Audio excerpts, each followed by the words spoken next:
Kaibigan, may gusto sana akong ipapakiusap sa inyo.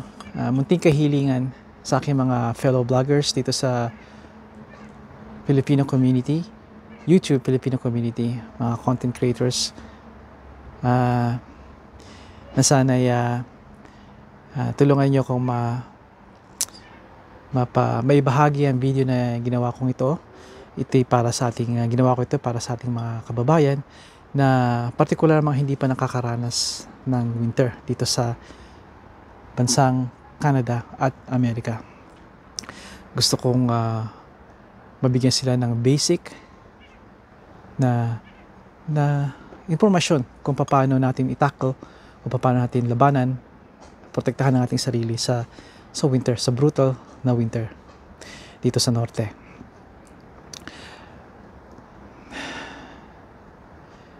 Ginawa kong video na to na may kahabaan, pero lalagyan ko siya ng hopefully makatulong pag naglagay ako ng time mark sa baba ng video na to. At gagawa pa ako ng mga ilang videos patungkol sa kung paano tamang manamit, dahil para sa akin isa yun sa mga importante na kailangan malaman ng mga kababayan natin, at alam naman natin na karamihan ay nangyayari ito hindi sa unang taon.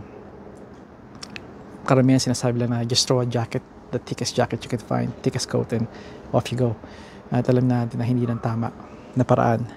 Marami rin bumibili ng napakamahal na mga damit, at na hindi naman talaga yun ang tunay na sagot.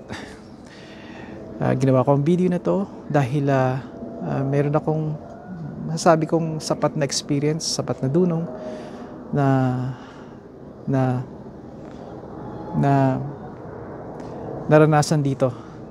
Ako yung taong makikita nyo sa labas during blizzard, kung saan ang mga tao ay pinipili na nasa loob sila ng bahay at ligtas at mainit ang katawan. Ako yung nasa labas, ako yung nag-clear ng snow, ng driveway, ako yung ng kalsada, ng walkway. Kami yung mga taong yon na madaling araw pa lang nag-iingay sa tunog ng pala o plow truck. Kami ang mga taong yon. Kaya sa mga taon na mga nagdaan sa bawat winter ay may mga na-pick up kaming mga impormasyon kung paano maprotektahan namin sarili, kung paano kami manatiling hindi talaga naninigas sa lamig. Kaya itong gusto kong maibahagi, utay-utay, dahan-dahan. At ito ay paunang video na sana'y matulungan ninyo akong ma-spread, maipakalat sa ating mga kababayan, dahil hindi lahat tayo ay binigyan ng ganong pagkakataon. Minsan natuto tayo sa sarili nating paraan o experience pagkatapos ng maraming taon. Kabilang ako doon na gusto ko ibahagi rin pag sa tamang panahon kung paano ako naghirap sa winter, kung paano yung anong buhay ko noon. Kaibigan, ito na ang video, at sana mag-enjoy din kayo, at makita muli tayo, at stay safe, stay warm, at sana lagi kayo may kape.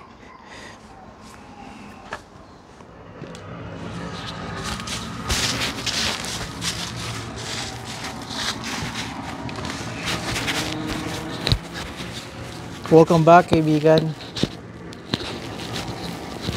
Ngayon ay Friday. May kagandahan ng temperatura namin ngayon. I'd say totoo ito, I'm guessing. I'd say nasa upper teens, no, lower double digit. Walang hangin. Konting-konti lang sa pinakataas lang ng mga puno. At Friday na naman. Let's see.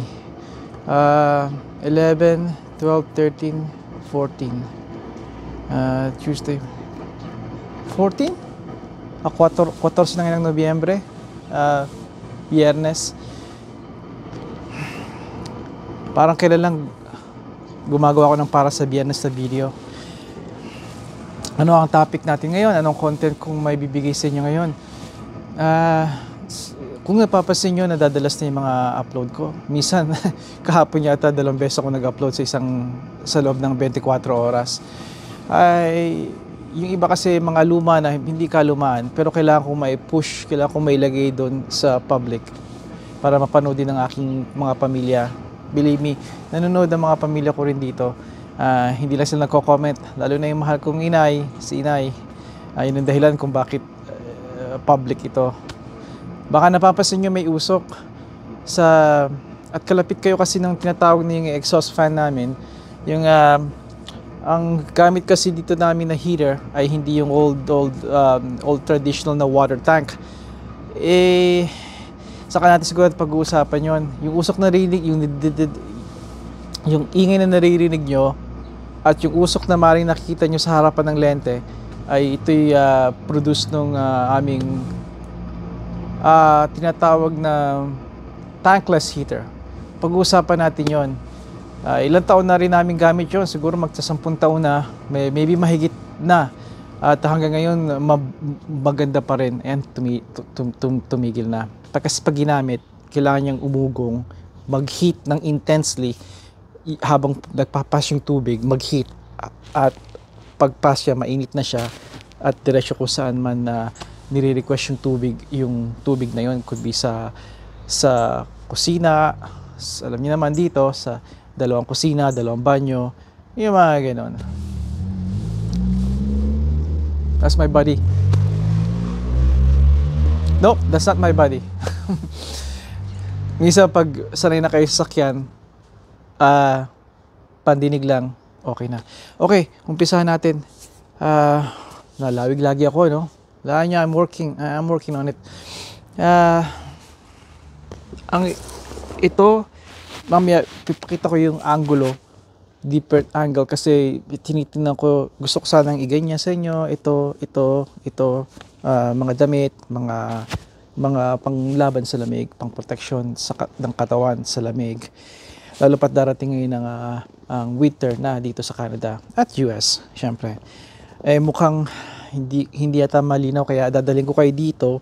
Nandito yung aking trusted na storage container. May tamang hindi nagre-register sa YouTube ko eh.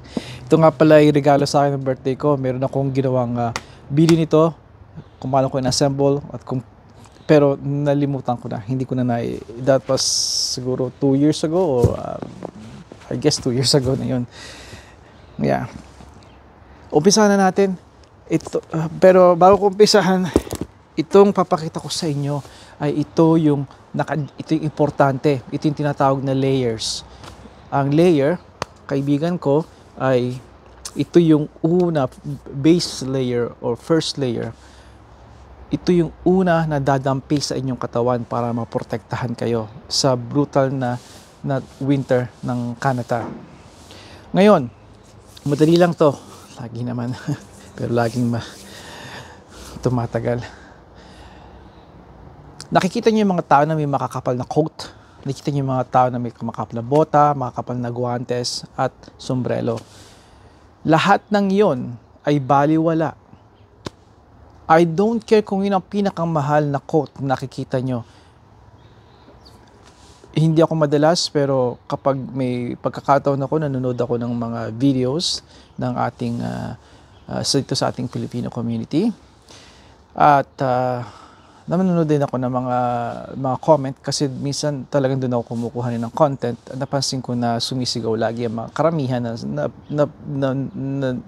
na pupuna ko na get down.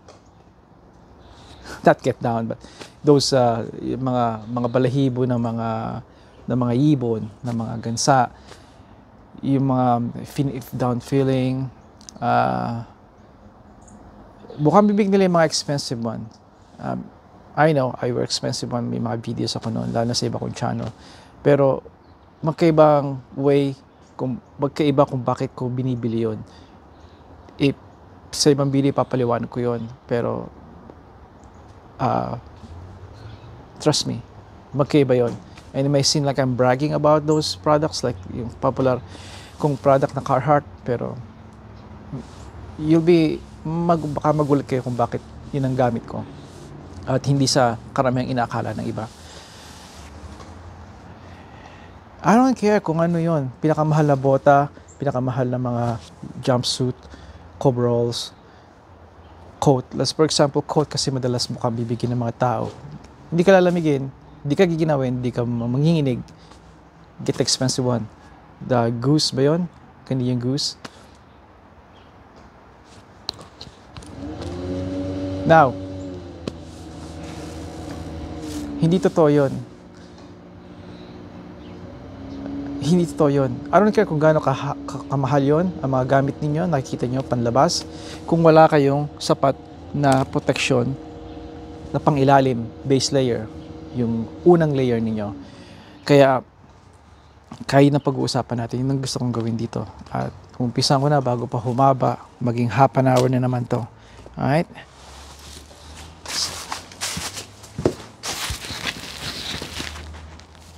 Sandali lang. Alright, umpisahan natin ang video na to ay para sa inyo, sa inyong mga kababayan ko na nandito sa Canada at papunta pa lang, na naintindihan ko na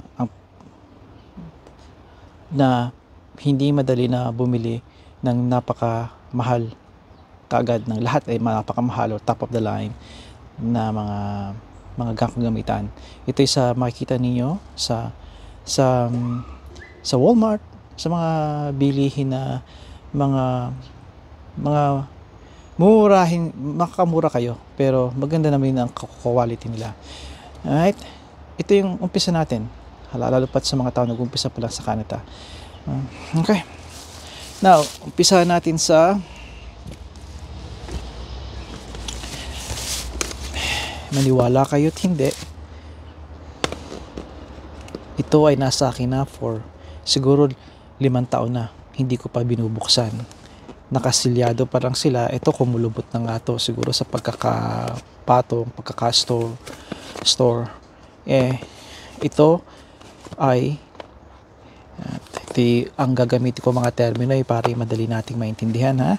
Ito ay yung kasi it's better imbes na mag-search pa yung iba, di ba?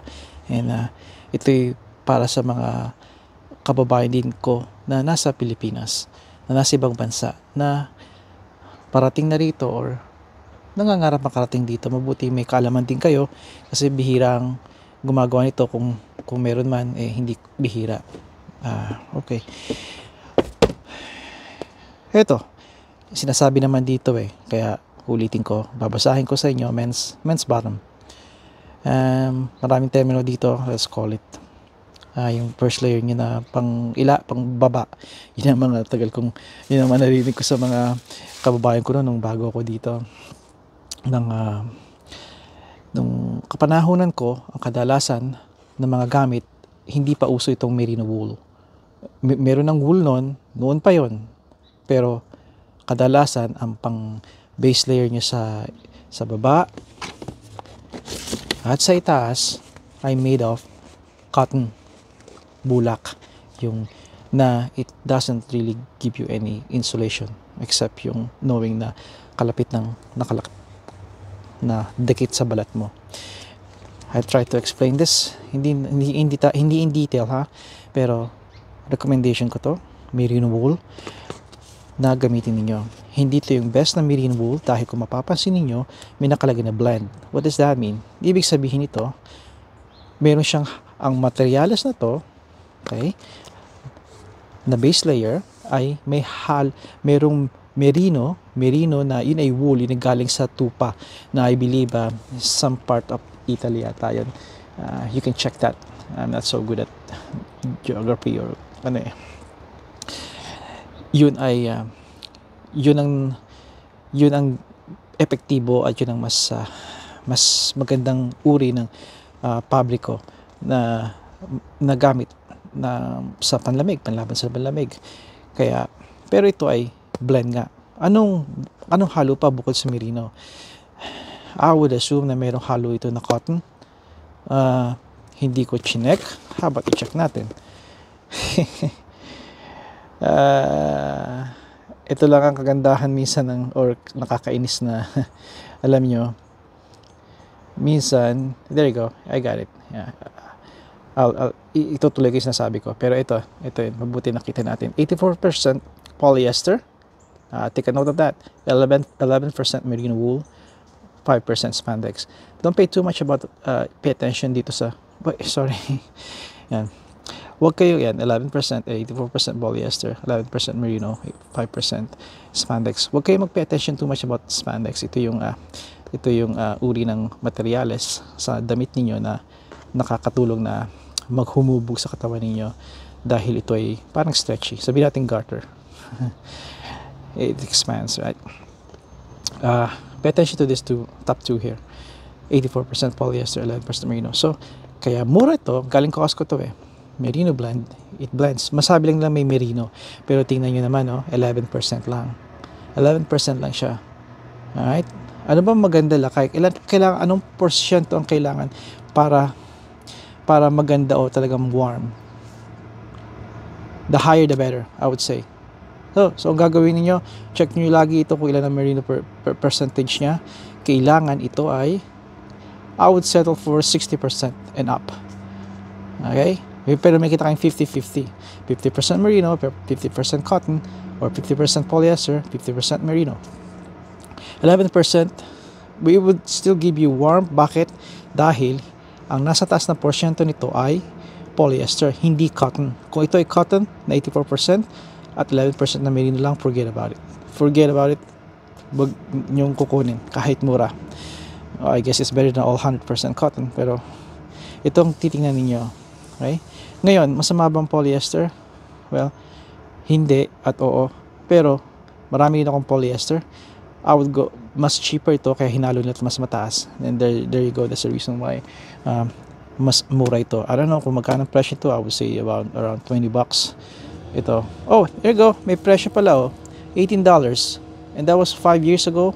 Maybe give or take, di ba? Sa Costco. Kaya hindi ko to nakita talaga kung ilang porsyento. Si Mrs. T kasi ang bumibili nito eh. Pero you get the idea. It will still give you warmth. Mag-uumpisa pa lang kayo. This is fine. Alright? This is fine. Okay? Hanggang makaipon na kayo. Mercy. Hanggang makaipon na kayo, I want you to look for merino na mataas ang porsyento. If you can get 100% merino, that's fine. Pero wag masyado kayo maghanap noon dahil although they exist, mas matibay kung may halong merino ang may hindi 100% kasi para maybe 95% merino, the rest is 5% spandex.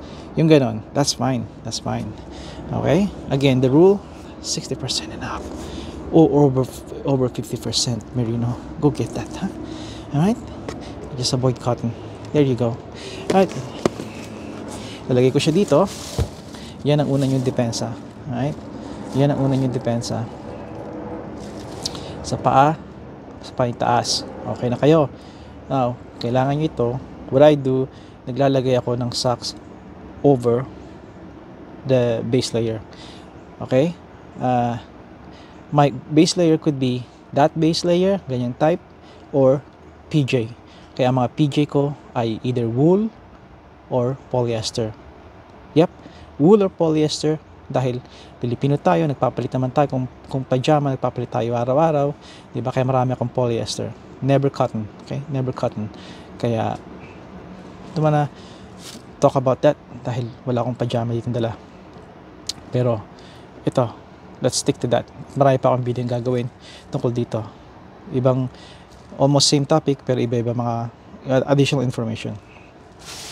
Now, ang susunod, how about lagyan natin ng medyas to. Huh? Again, talking about yung mga economy, mga murang price. Dahil nagtitipid din tayo, di ba? Hindi naman kailangan agad-agad mga mamahalin lahat. I could put something here na mga mamahalin. I could put something here na base layer na worth $200. Why would I do that? Yung audience ko ay para sa aking mga kababayan, nag-uumpisa pa lang na I hope na maliwanag ang paliwanag kong yun at no one's getting offended by by that statement. Okay, kilala ang Costco. Siguro pamilya na sa inyo yun. At pagdating nyo rito, ask your friends, family about Costco. I'm sure na meron silang membership card. They know that place. Kirkland ang isa sa mga pangunahing brand or pangalan na binebenta nila mga produkto. Okay? Again, this is merino wool blend. Pay attention, blend again.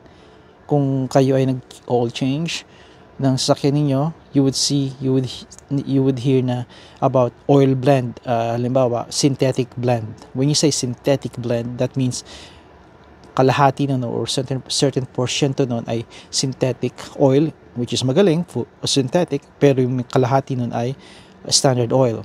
Yun yung conventional oil na makapal, mas mabigat. I don't like that. I either go with conventional oil or synthetic oil. I don't want half-half. I don't want hybrid. I don't want that.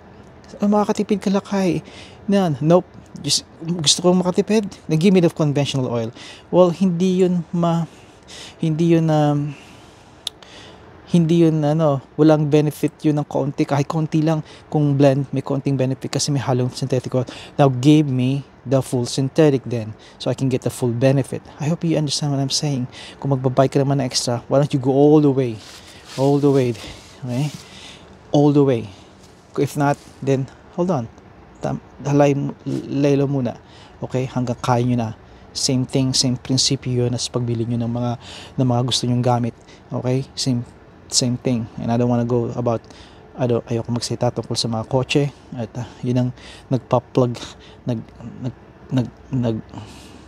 yun ang pagbili ng brand new kotse ang bukang bibig ng mga tao. That I will make a video about that.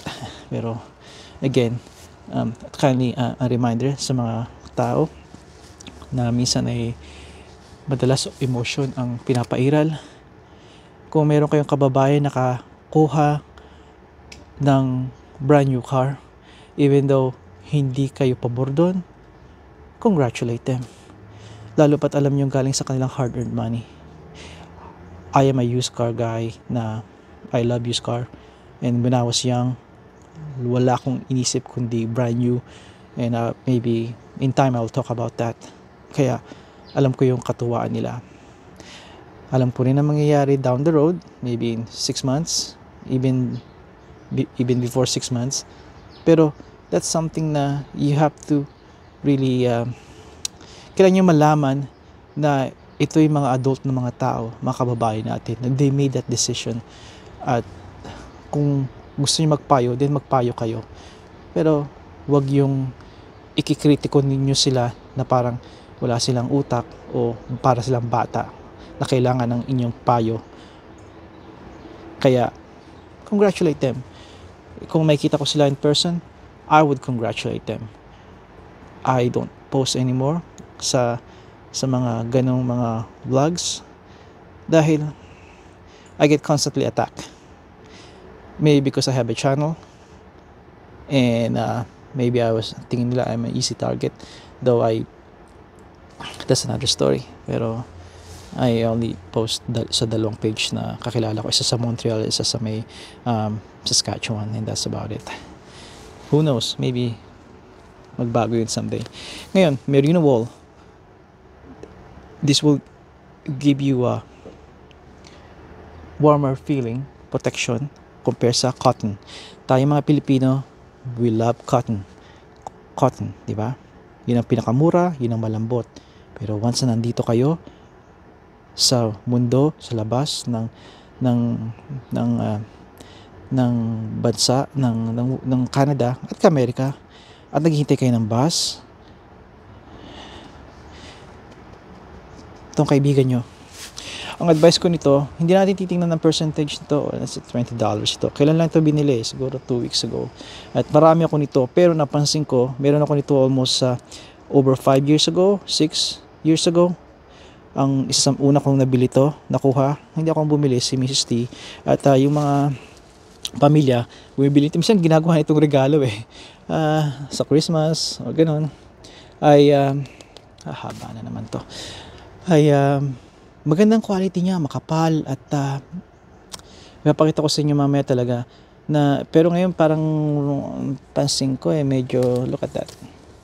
Look how, I don't know, isiramdam ko lang. Maybe, maaaring ang hindi, pero bakit ko hawak ito ngayon? Kasi tiwala pa rin ako, i-recommend ko pa ito sa inyo, sa mga nag-uumpisa, sa mga tightang budget. Alright? Ito yon, lagyan natin ng media siya. Okay? Yan. Anong susunod, lakay? Bago ko ilagay yung aking mid layer or second layer, at saka yung finally yung aking coat, or sometimes we call it shell, outer shell. Yeah, hear that, ha? Shell. We call it shell kasi shell yun pang protection yun sombrero. Kailangan nyo ng sombrero. Naghahanap ako ng scarf na wool. You know what? Naisip ko, hindi naman ako nag-scarf, pero scarf is good too. Bihira nyo ako makita mag-scarf dahil sa uri ng trabaho ko dito. Nagtatanggal ako ng snow and I run machines. Hindi magandang nakadangle yun sa leg mo, ang scarf. Kahit ituck in mo yun sa iyong coat. That will do. Sa jacket mo, that will do. Pwedeng mag-work sa akin. I've done that before. Pero, scarf again. Maaaring sa inyo. And look for wool. I keep saying wool dahil kaibigan yung wool. Made of wool. Alright? Hindi cotton. Don't go cotton. Kung talagang wala pa kayong wool, then look for acrylic, made of acrylic or polyester. Okay? And you will see the benefit, you will feel the benefit. Lalo pat matagal na kayong gumagamit, itong mga old, siguro mga nandito na gumagamit ng puro cotton dahil mura, try wool. Or kung wala pa talagang wool, try the acrylic, try the polyester, at makita nyo yung diferensya. Ngayon, itong hat, nakapas na tayo sa scarf, diba, sa leg ninyo. Ito ang hat. Ito ay made of wool. See? This is wool. Galing sa tupa. Okay? Ngayon, kung kukuha kayo nito, mas maganda kung ang ilalim din ay wool. Pero nakita niyo yung layer na to? This layer here is, I'll show you. Kung nakita ko. Come on, focus. 100% wool lining ay 100% cotton. I hope nakikita nyo yun. Pag nasanay kayo, makita niyo na ito ay tela, ito ay cotton. Alright? Ito ay wool. It still gives you warmth kasi manipis siya. So, nararamdaman nyo pa rin yung pagka-wool. Pero, as much as possible, wag cotton. Kasi, kung papawisan kayo, then mariretain yung pawis. Diba? Cotton kasi holds the moisture well better. It tends to hold the moisture well. Nga pala, nalimutan ko sa pawis ang pinag-uusapan natin. This week means yung natatanggal niya yung pawis. Ngayon, kung todo ang pawis ninyo, that's another story. Pero pag yung konti-konting pawis yung nagbubutil, this will get rid of those bago pa dumami o bago pa maipon. Kasi kung nandito yun sa katawan ninyo, nakadikit na, ito rin, ito. Talagang idea niyan, hapit. Okay? Hindi super tight, sama yun. Hindi naman luwag. Tama lang yan. Ngayon, pag naglalakad kayo, hindi nyo nakikita, microscopic. Tama ba yung term ko? I'm not gonna edit that. Kung titingnan nyo sa microscope talaga, or just use your imagination, no? Yung tela na yan, tumataas baba yan Kaya napipick up nyo yung sweat bago pa lumaki. At through that way, na-dissipate na natatanggal niya. Parang ganon, yung ginagano natin yung mga, di ba, yung excess na water. Ganon. Pero sa kanya, kahit mag-stay siya dun sa fabric na yun, unti-unti siyang mawawala. Utay-utay siyang mawawala. Kaya, yun ang kagandahan. That's why, meron silang mga marketing names na dry release. Hope nakita nyo yan. Very popular na memorya niya. Pag meron silang product, meron silang dry release, itong kanilang pangalan. Iba ang termino naman ng, let's say, gamit ng ibang produkto tulad ng Under Armour or Nike or kung ano mga product na may mga ganun na mga damit na mga merino wool or even yung mga polyester nilang damit, sporting na damit nila. Gamit nilang paano ba, damit nilang damit nila para sa sport activity. Alright, so yun ang ibig kong sabihin. Kaya I hope na cover ko yan. Ito nga pala dinala ko dahil ito kaya ako kinuha ito dahil magitso ito yung wool, di ba? Wool ito. Ito ay made of, itong pinaka-popular nga pala sa Carhartt. This is made of acrylic. 100% acrylic. Para siyang polyester, it's a synthetic din.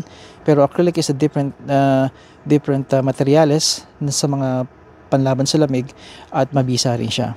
Okay, ito ay beanie na to. We call it beanie. American call it beanie.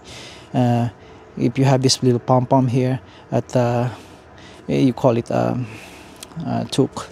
At kung meron mang may alam niyo sa atin na may naka-extend dito sa side panglagay sa pantapal sa tenga at meron siyang string, di ba? Meron siyang mahaba na parang braided na hair pero tela niya, that's called bonnet. And that's how pero pabago-bagong salita nila, and you know, it's no big deal kung mapagpalit mo. Kaya ito, ang tawag nito ay watch. I would say kung hinahanap ito, look for a watchman or just a watch hat. Ito ang pinakang popular nila na mabentang produkto ng Carhartt. Alright, some of them they have badge. I have that too. Iba-ibang kulay. This one siguro katulad nito, hindi ko nasusutin. We'll see. Pero yan ang mga basic nating mga kaibigan na gamit. Nga pala yung gloves. Nakalimutan ko. Gloves, you won't see me napakapal ng gloves. I have this maybe dahil sanay ako sa lamig, dahil lagi ko kinukondisyon yung sarili ko. Pero if you can avoid having those big ass gloves na minsan kasi mahirap maggapa ng pero again, it's good to have yung gloves din na yung madali, yung madali nyong maisuot, yung hubog lang sa kamay ninyo para hindi naman kayo mahirapan lagi. Tsaka it's good to have that bago nyo ilagay yung malaki yung gloves kung talagang gusto nyo yung malaking gloves. Kung mittens type gloves, yung sama-sama yung kamay ninyo, daliri ninyo, at ito lang nakahiwalay or minsan magkakasama din yan, it's better, mas mainit yun kasi kapag pinaghiwa-hiwalay ninyo ang inyong sa gloves, ang inyong gilagyan ng guantes, tapos nagkahiwa-hiwalay sila, madaling malamigan individually kasi magkakahiwalay sila at ilang nakapalibot yung gloves na lang yun. Pero kung mittens sila, then magkakasama siya and gloves, di ba? At kung mittens is this type of just ganyan, gloves, and mas makakatulong na magkakasama sila. That means mainit na sila magkakasama. Okay? What else? Yun, it's good to have layers lang talaga. Maba na naman ako dito. Okay, ito yung ginawa ko. Ito yung una 5 or 6 years na to, 6-year-old na itong aking merino. You could tell dito makapal siya nung time na yun. Pareho lang sila ng produkto. Kirkland din ito. Ito ay ngayong taon na to. Ito ay 6 years ago. Ganon. Ang ginawa ko nito, sa video ko pero mas mahaba yun ito yung sakripisyo ko, yung isa or dalawang pares. Lagyan nyo lang gupitin nyo lang ng isa. Kagapit nyo ng isa, enough lang para sumut yung inyong hinlalaki. Okay? Tapos, ito rin, kung gusto nyo, mag-slide kayo. Pero ang ginawa ko, kung ihiwain ninyo para lumusot yung mga daliri ninyo. Pero itong sa akin, hinahiwa ko ng isang diretso. Ito mangyayari. This is very helpful. Yung ginagawa ko, sinusuot ko lang itong ganito. Okay? And I have this. Okay na yan. Titiklopin ko lang ito. Nung una gusto kong tahiin. Pero, I'll show you kung bakit di ko tinahi. Now, you have this. Na kung lumaki na yung butas niya, pero pwede kong tahiin to. Hindi ako marunong manahi, pero pwede ko ibigay ito sa aking mga anak. Magaling manahi si Bunso ni. Yan, ganyan. Okay? Mga kaibigan ko, napakalaking napakalaking tulong ito. Dexterity, yung kalayaan ng kamay ninyo makagawa. Malamig pa rin, pero kaya nyo isuot nyo lang ito sa bulsa ninyo, and hanggang mag-warm ay balik nyo ulit.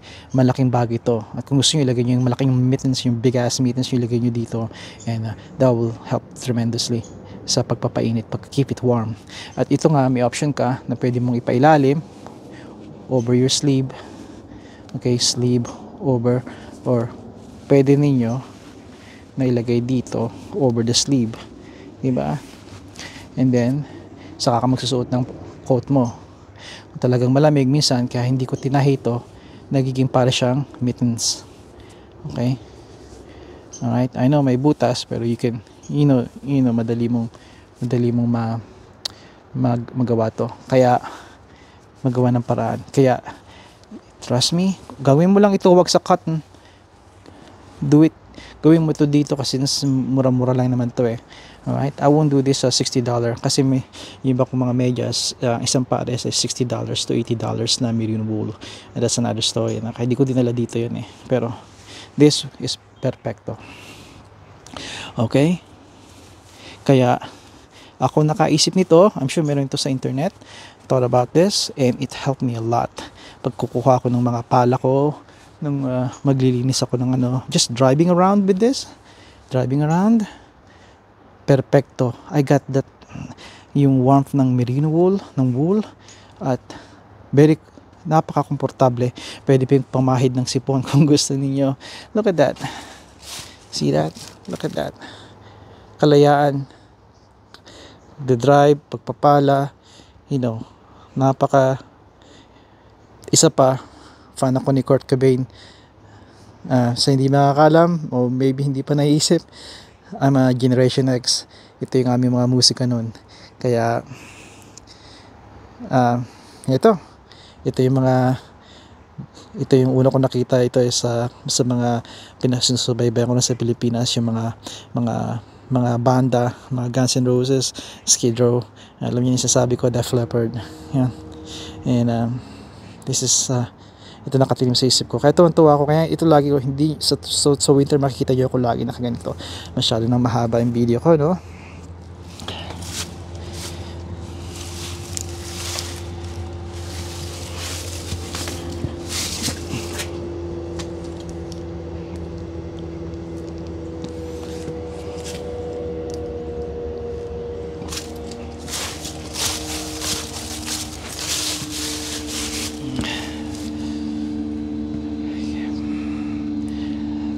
Ang mapapayo ko, kung nandito kayo sa channel ko, nandito pa, nanonood pa rin kayo, ang kaibigan ko,